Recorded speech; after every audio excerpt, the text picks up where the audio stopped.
pagpapatuloy ng kwentuhan, nanatiling tensyonado si Jessie. Parang ayaw ko pong buksan, kuya, sa sobrang kaba ko. Hindi pa ako ganun ka-ready, kuya, na umarap sa kanila. Hanggang sa...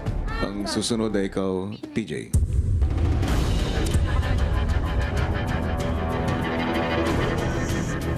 Kuya.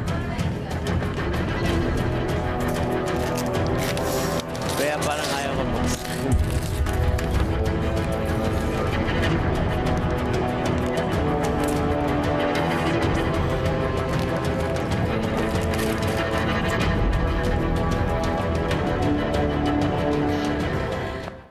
At oras na para buksan ng kinakabahan na si PJ ang kanyang regalo. Kuya, parang ayaw ko buksan. Tama yan, Tol.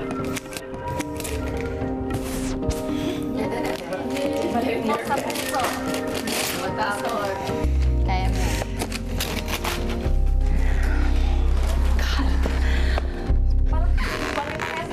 Ako muna. Pwede. Pwede. Walang riyak, walang riyak. Labo eh. Labo. Nasa ibang bansa ka po? 6 pockets. 90s talaga yan. Bag and hands. Ilan taon ka niyan? Parang mga 9. Itong picture na to nung sa Baclaran. Familiar kayo sa simbahan. Actually, yung birthday ko is Christmas po. Thank you, kuya. Nice. Tuwing birthday ko, simbahan muna po. Kasi ka-birthday ko si Jesus. Wala masyadong story about this picture. Pero nag-Christmas ako kasama lang lagi, family. Wala akong ibang bisita. Since my first birthday, family lang talaga. So ngayon, ibang family na yung makakasama. So thank you. Thank you, kuya. Nabahan ako. Kuya, grabe ka, kuya. Akala ko yun na yung oras na kailangang sabihin ang tunay na alam niyo na ho yung tungkol kay PJ. Akala ko yung papakita niyong picture ay babae. Tapos ang kulay ng t-shirt ay kulay pink.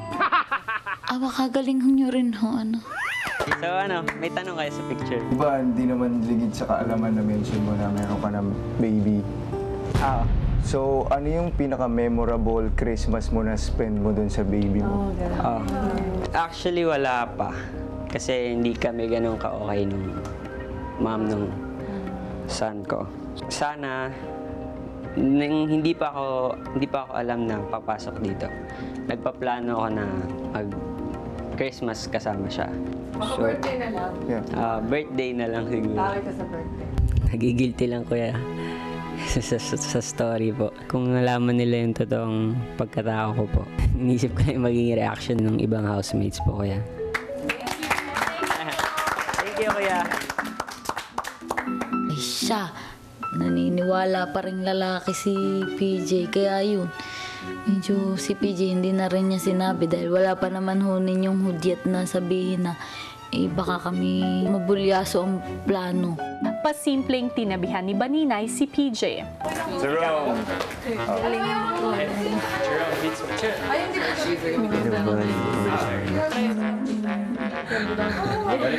Hindi ba tayo? 1 month lang. Galing months lang. Grabe yung kamay ko kanina. Alam mo, nag-yayel. Ano bang pakiramdam mo tungkol sa task na ibinigay ko sa'yo? Parang nahihirapan po.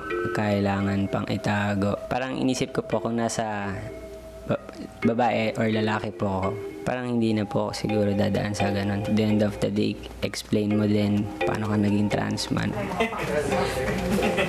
Friends. Yung paborito ko is pasta. Siya po, matapang po siya na kahit ano man sabihin sa kanya ng tao, paninindigan niya yung pinaniniwalaan niya. Parang hindi po siya nahihiya. Proud po siya sa sarili niya na kahit hindi man siya pinanganak na lalaki, may karapatan din po siyang mamili kung anong gusto niya. Hi mga kapamilya! Be updated with the Pinoy Big Brother housemates by clicking the subscribe button and watch all the latest videos by clicking the I button above.